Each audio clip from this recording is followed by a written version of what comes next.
Hello everyone, welcome back to my channel. दोस्तों, प्रस्तुत है आज की ब्रेकिंग न्यूज़। खंड शिक्षा अधिकारी को चप्पल से पीटने का मामला गरमाया। 5 बीईओ की कमेटी करेगी मामले की जांच। जूनियर हाई स्कूलों के लिए 46,000 से अधिक अभ्यर्थी सफल। प्राथमिक शिक्षक भर्ती की मांग को लेकर पीएनपी पर गरजे। मुख्यमंत्री बांटेंगे एडेड कॉलेज शिक्षकों को नियुक्ति पत्र। संस्कृत मानदेय शिक्षकों का साक्षात्कार पूरा। अगले साल समय पर ही होगी जेईई और नीट। लड़खड़ाए शैक्षणिक सत्र को पटरी पर लाने की पहल तेज। स्टाफ नर्स के अभ्यर्थियों को राहत, आवेदन तिथि बढ़ी। जाने कब है अंतिम तिथि। आइए देखते हैं दोस्तों खबरें विस्तार से। जी हाँ दोस्तों, आप देख पा रहे हैं खबरें विस्तार से किंग्समैन ईहब यूट्यूब चैनल पर। खंड शिक्षा अधिकारी को चप्पल से पीटने का मामला गरमाया। 5 बीईओ की कमेटी करेगी मामले की जांच। खंड शिक्षा अधिकारी बीईओ सैदाबाद की चप्पल से पिटाई के मामले की जांच अब सदस्यीय कमेटी करेगी। बीएसए ने संतोष कुमार श्रीवास्तव, खंड शिक्षा अधिकारी करसना, नरेंद्र सिंह, खंड शिक्षा अधिकारी शंकरगढ़, शिव अवतार, खंड शिक्षा अधिकारी नगर क्षेत्र, ममता सरकार, खंड शिक्षा अधिकारी हंडिया और किरण यादव, खंड शिक्षा अधिकारी जांच टीम में शामिल किया गया है। रविवार को स्कूल के शिक्षक और शिक्षिकाओं का बयान लिया गया है। इसके बाद कुछ और तथ्य सामने आए। इस पर बीएसए ने 5 सदस्यीय कमेटी गठित कर 1 सप्ताह में आख्या रिपोर्ट मांगी है। सैदाबाद विकासखंड के सम्मिलन विद्यालय मलेथुआ में खंड शिक्षा अधिकारी बलिराम निरीक्षण करने पहुंचे थे। इस दौरान उनकी शिक्षिका कविता कुमारी से कहासुनी हो गई। विवाद बढ़ने पर शिक्षिका ने खंड शिक्षा अधिकारी पर चप्पल से हमला कर दिया।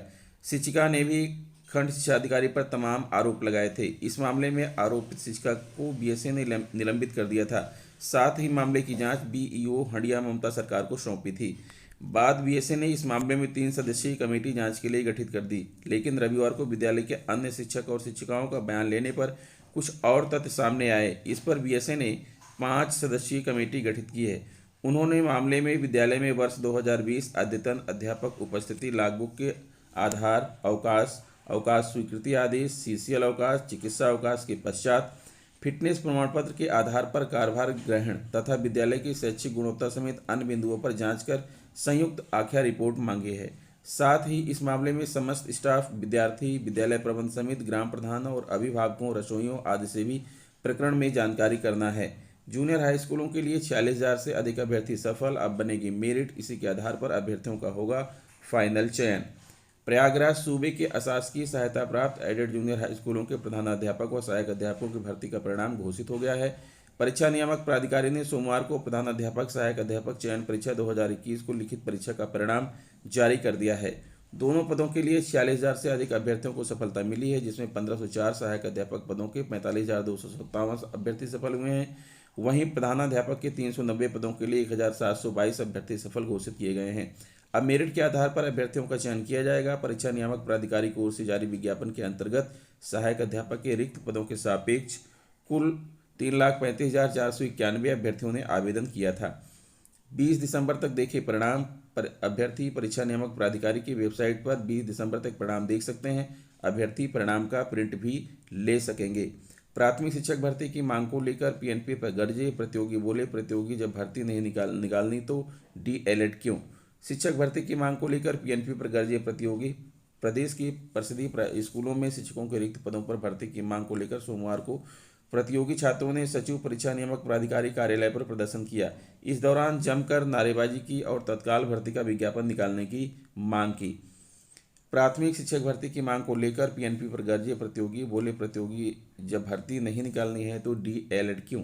शिक्षक भर्ती की मांग को लेकर पीएनपी पर गरजे प्रतियोगी। प्रदेश की परिषदीय स्कूलों में शिक्षकों के रिक्त पदों पर भर्ती की मांग को लेकर सोमवार को प्रतियोगी छात्रों ने सचिव परीक्षा नियामक प्राधिकारी कार्यालय पर प्रदर्शन किया।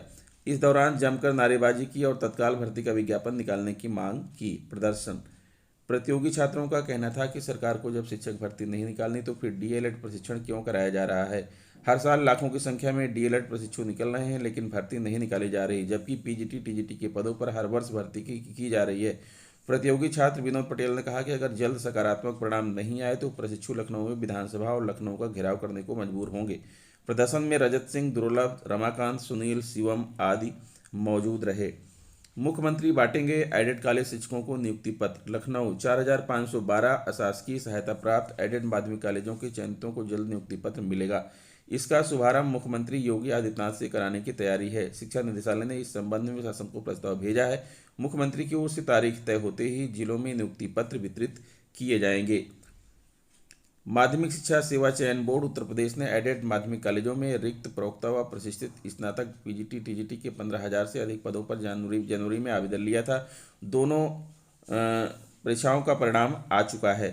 संस्कृत मानदेय शिक्षकों का साक्षात्कार पूरा। लखनऊ अशासकीय सहायता प्राप्त एडेड संस्कृत माध्यमिक कॉलेजों के रिक्त पदों के लिए मानदेय शिक्षकों का साक्षात्कार मंगलवार को पूरा हो गया है। अब 20 नवंबर को परिणाम घोषित होगा, जबकि 30 नवंबर से वह शिक्षण कार्य शुरू करेंगे। पिछले माह माध्यमिक शिक्षा विभाग ने तारीखें बढ़ाई थी। मानदेय शिक्षकों का शैक्षिक सत्र 2021-22 व 22-23 के लिए चयन होना है। इस अवधि में ग्रीष्मावकाश शामिल नहीं है।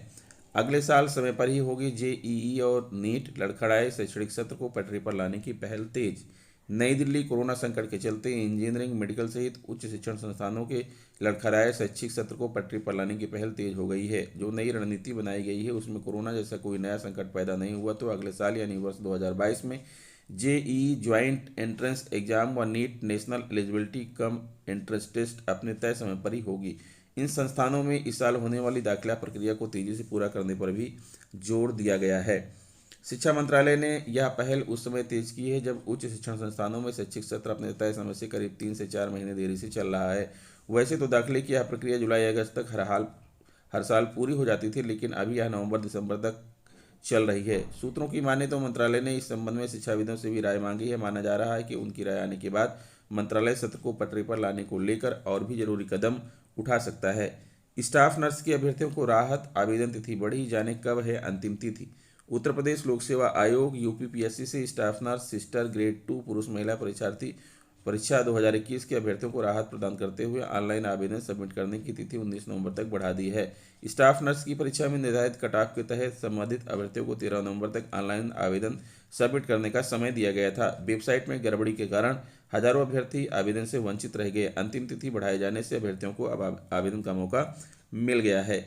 आयोग ने स्टाफ नर्स के 3012 पदों पर भर्ती के लिए परीक्षा आयोजित की थी। लिखित परीक्षा के आधार पर आयोग ने 3 नवंबर को विज्ञप्ति जारी करते हुए निर्धारित कटऑफ के तहत अभ्यर्थियों को 13 नवंबर तक ऑनलाइन आवेदन फॉर्म सबमिट करने का समय दिया था। इसके साथ ही अभ्यर्थियों को 18 नवंबर को शाम 5 बजे तक आवेदन की हार्ड कॉपी आयोग में जमा करनी थी, लेकिन आयोग की वेबसाइट ठीक से काम नहीं कर रही थी। तकरीबन 21,000 अभ्यर्थियों को यह प्रक्रिया पूरी करनी थी, जिनमें 5400 अभ्यर्थी वेबसाइट के ठीक से काम न करने के कारण इस प्रक्रिया से वंचित रह गए। अभ्यर्थी मांग रहे थे कि ऑनलाइन आवेदन सबमिट करने की अंतिम तिथि बढ़ाई जाए। अभ्यर्थियों का कहना था कि अगर अंतिम तिथि नहीं बढ़ाई गई तो वह स्टाफ नर्स की नौकरी से वंचित रह जाएंगे। फिलहाल आयोग ने उन्हें राहत देते हुए ऑनलाइन आवेदन सबमिट करने की अंतिम तिथि बढ़ाकर 19 नवंबर और ऑनलाइन प्रक्रिया के बाद फॉर्म सेट समस्त अभिलेखों सहित आयोग कार्यालय में जमा करने की अंतिम तिथि 22 नवंबर कर दी है। तो दोस्तों, ये रहा आज का ब्रेकिंग न्यूज़। आशा करता हूँ वीडियो आपको अच्छी लगी होगी। अगर वीडियो आपको अच्छी लगी है तो प्लीज़ मेरे चैनल को सब्सक्राइब कर लीजिए, बेल आइकन को प्रेस कर दीजिए। मिलते हैं आपसे नेक्स्ट वीडियो में कुछ नई जानकारी लेकर। तब तक के लिए नमस्कार।